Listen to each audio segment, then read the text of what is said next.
बिस्मिल्लाहिर्रहमानिर्रहीम। अस्सलाम वालेकुम। कैसे हैं आप लोग? उम्मीद करता हूँ कि आप लोग खैरियत से होंगे और सेफ हैं। इंग्लिश लैंग्वेज एक ऐसा टूल बन गई है जिसके बगैर आगे जाना, आगे बढ़ना, तरक्की करना मुश्किल होता जा रहा है। हर जगह आपको इंग्लिश लैंग्वेज कहीं ना कहीं आपकी ज़िंदगी में शामिल होती हुई नजर आएगी। ख्वाह यूनिवर्सिटीज़ हों, स्कूल हों, कॉलेजेस हों या फिर आपकी हायर स्टडीज़ हों, इवन के अगर आपकी नौकरी है या बिजनेस है, वहाँ पर भी इंग्लिश लैंग्वेज कहीं ना कहीं आपकी ज़िंदगी में शामिल है। बहुत से लोग इंग्लिश लैंग्वेज सीखना चाहते हैं, बहुत अच्छी सीखना चाहते हैं, लेकिन सवाल ये पैदा होता है कि कहाँ, कैसे और किस। इसीलिए हमने ये चैनल बनाया है ताकि हम आप लोगों को लैंग्वेज बहुत आसान तरीके से सिखा सकें, वो सारे पॉइंट्स डिस्कस कर सकें जो हमारे इंग्लिश लैंग्वेज सीखने में बीच में हाइल होते हैं, और आपको ऐसे आइडियाज दे सकें जिसकी मदद से आप लैंग्वेज को आसानी से सीख सकते हैं। तो आज हमारा बिगनर का पहला लेक्चर आ रहा है, जो कि जिसमें हम काफी पॉइंट्स डिस्कस करेंगे कि हमें क्या क्या मुश्किलात पेश आती हैं और क्या क्या आनी नहीं चाहिए। तो चलते हैं लेक्चर। इंग्लिश एक यूनिवर्सल लैंग्वेज है और हमें इस मॉडर्न वर्ल्ड के साथ गाना बचाना चलना है, इसलिए इंग्लिश लैंग्वेज हमारे हर कदम पे काम आती है। लेकिन बदकिस्मती सिर्फ ये है कि हमारे यहाँ इंग्लिश लैंग्वेज को कुछ ऐसे कॉन्सेप्ट के साथ पढ़ाया जाता है जिसको देखकर अंग्रेज भी परेशान है और बेचारा वो हैरान है कि ऐसे कॉन्सेप्ट आते कहाँ से हैं और ऐसे कॉन्सेप्ट लेके कौन आता है। जैसे कि मैं आपको हल्का सा एग्जांपल देता हूँ कि स्टूडेंट्स को कुछ इस तरह पढ़ाया जाता है, जैसे कि ता, ती और से अगर किसी जुमले के आखिर में आ जाते हैं तो वो प्रेजेंट इंडेफिनिट का टॉपिक है, और रहा, रही और रहे अगर किसी जुमले के आखिर में आ जाता है तो वो कॉन्टिन्यूस है। मज़ीद सुनिएगा, जैसे कि चुका, चुकी और चुके अगर किसी जुमले के आखिर में आ जाए तो वो परफेक्ट टेंस है, और मजीद गा, गी और गे अगर किसी जुमले के आखिर में आ जाए तो वो फ्यूचर टेंस कहलाया जाता है। क्या आपने कभी इंग्लिश ग्रामर की बुक देखी है? क्या किसी राइटर ने और इंग्लिश ग्रामरियन ने अपनी किताब के अंदर ता, ती, से, रहा, रही, चुका, चुकी का कॉन्सेप्ट दिया है? नहीं, बिल्कुल भी नहीं। हमारे बरसगीर पाको हिंद में इस तरह के कॉन्सेप्ट बच्चों को दिए जाते हैं और उर्दू से या हिंदी से इंग्लिश को सिखाया जाता है, जो कि गलत है। शुरू शुरू में तो स्टूडेंट्स को आसानी होती है समझने में, पढ़ने में, लेकिन जैसे ही उसका लेवल थोड़ा सा अप होता है, हाई होता है, तो ये सारे कॉन्सेप्ट जो है क्लैश कर जाते हैं और फिर जो है बच्चे के आंसर्स रॉन्ग होते हैं, बच्चे के कॉन्सेप्ट रॉन्ग होते हैं, और जिससे वो जो है वो मुश्किलात पैदा होती है लैंग्वेज को सीखने में। तो शुरू से ये कॉन्सेप्ट गलत है। इंग्लिश सीखने के लिए इंग्लिश के कॉन्सेप्ट को सीखना पड़ता है। इंग्लिश के कॉन्सेप्ट कब समझ में आएंगे? When you think in English. Thinking in English is must, it's compulsory. आप इंग्लिश में सोचना कब शुरू करेंगे?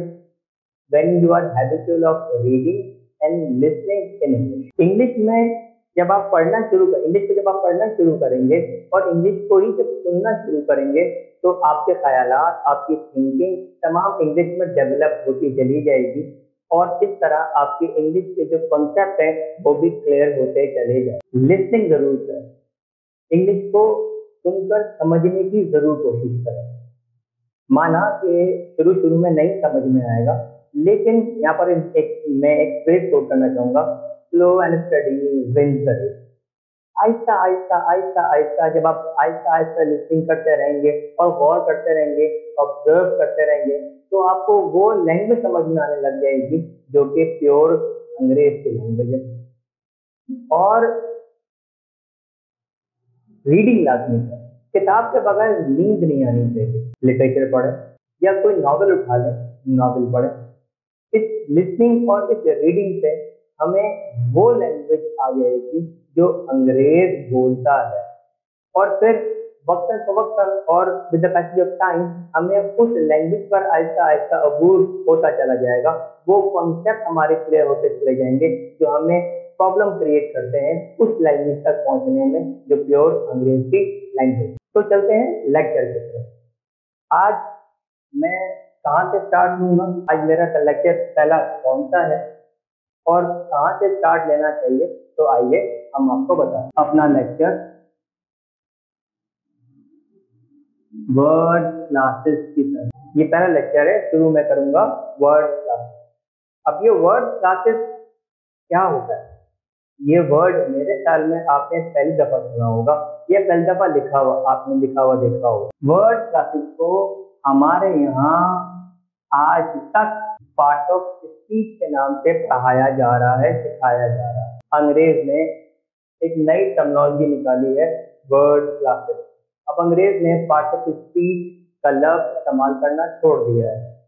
आपको यहाँ मैं बताता चलूँ कि इंग्लिश एक जबान है और एक ऐसी जबान है जिसमें बहुत अपडेशन होती रहती है, बहुत चेंजिंग होती रहती है, बहुत नई नई चीजें जो है वो इस लैंग्वेज में इंक्लूड होती रहती है। इसीलिए हमें भी लैंग्वेज से अपडेट रहना पड़ता है और उस तमाम चेंजिंग पर नजर रखनी पड़ती है कि लैंग्वेज में क्या क्या नई नई चीजें आ रही हैं और ऐड हो रही हैं।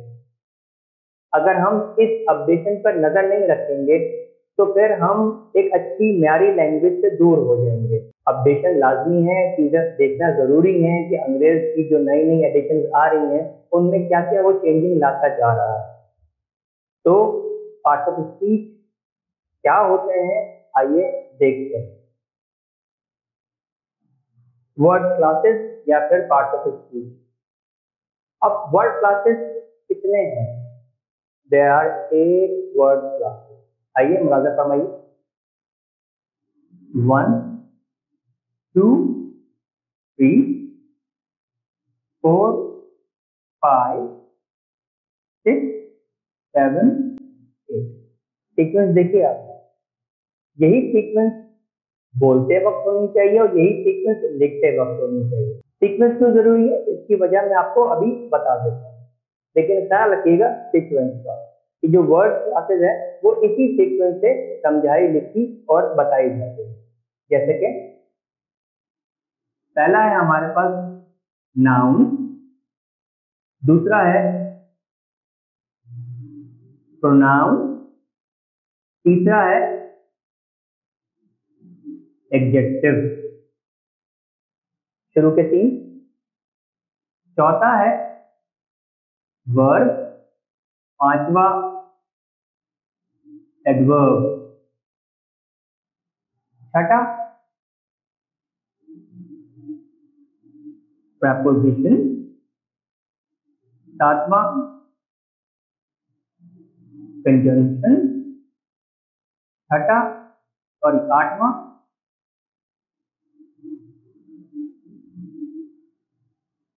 इंटरजेक्शन।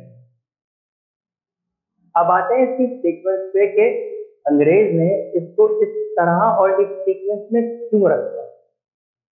जो शुरू के 3 हैं वो हम एक कैटेगरी में लेंगे और उस कैटेगरी का नाम है नाउन सेक्शन। इसका नाम नाउन सेक्शन क्यों दिया गया है? क्योंकि ये तीनों जो है वो नाउन से रिलेटेड है। Noun a name of thing, pronoun in place of noun, adjective which define noun। दूसरी कैटेगरी हमारे पास है वर्ब सेक्शन। अब आते हैं वर्ब पर।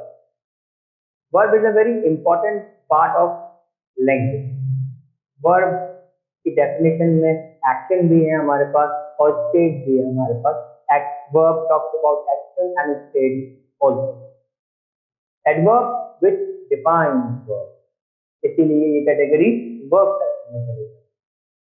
और ये जो 3 नीचे के सेक्शन है ये एम्प्टी सेक्शन कहलाते हैं। जैसे कि मैंने आपको पहले बताया था कि वर्ड क्लासेस हो सकता है कि आपके लिए एक नया वर्ड हो जो आपने पहली दफा देखा हो या सुना हो। इसी तरह प्रपोजिशन, कंजंक्शन और इंटरजेक्शन को जो हमने एक सेक्शन में बाउंड किया है उसका नाम है एम्प्टी सेक्शन।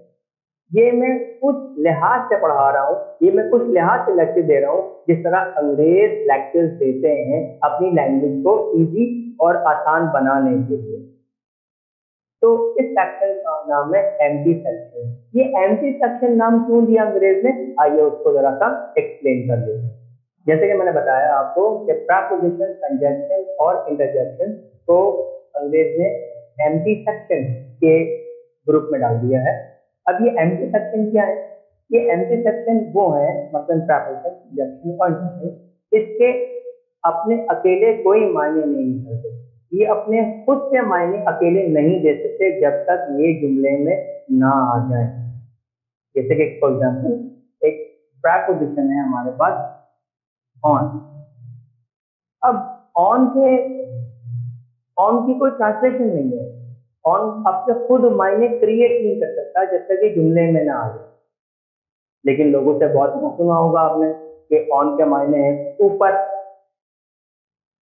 अगर इसके मायने ऊपर कोई देता है तो अगर मैं आपसे बोलूं कम ऑन, तो क्या इसके मायने होंगे कि ऊपर आ जाइए? नहीं ना।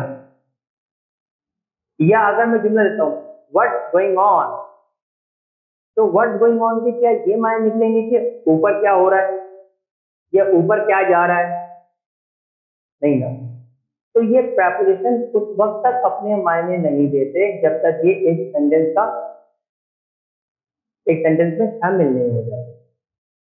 जैसे कि दूसरा प्रीपोजिशन है हमारे पास आफ्टर।